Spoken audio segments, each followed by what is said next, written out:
ఎక్కడో ఎందుకు అది పక్కన పెట్టేయండి. గాంధీ గారి మీద కేసు పెడతారు ఇప్పుడు వీళ్ళు ఏమన్నా ఏమని? గాంధీ గారు ఏం మాట్లాడారు? ఆడది అర్ధరాత్రి ఒంటరిగా తిరిగిన నాడే స్వతంత్రం అన్నాడు కదా.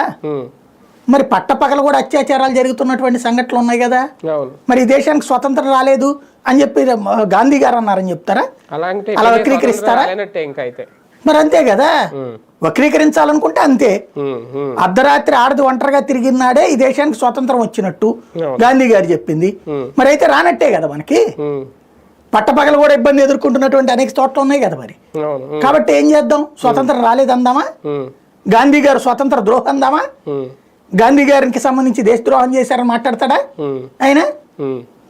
ఒక కాన్సెప్ట్ బేస్డ్ దాన్ని వక్రీకరించడం ఇక్కడ ఏంటి అంటే వీళ్ళకి కావాల్సింది మైనార్టీల బుజ్జగింపు.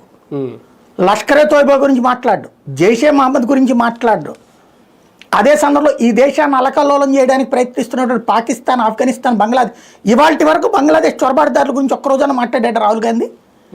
బంగ్లాదేశ్ వాళ్ళు పెద్ద ఎత్తున చొరబాటుకు ప్రయత్నిస్తుంటే, బంగ్లాదేశ్లో హిందువులు ఊచకోతకు గురవుతుంటే, కోట్లాది మంది ప్రాణాలకి అరచేతిలో పెట్టుకుని గడపాల్సి వస్తుంటే, అక్కడి నుంచి పారిపోయి తలదాచుకోవడానికి ఈ దేశానికి వస్తుంటే, ఒక్క హిందువు గురించి ఒక్క రోజున మాట్లాడాడు రాహుల్ గాంధీ, మల్లికార్జున్ ఖర్గే.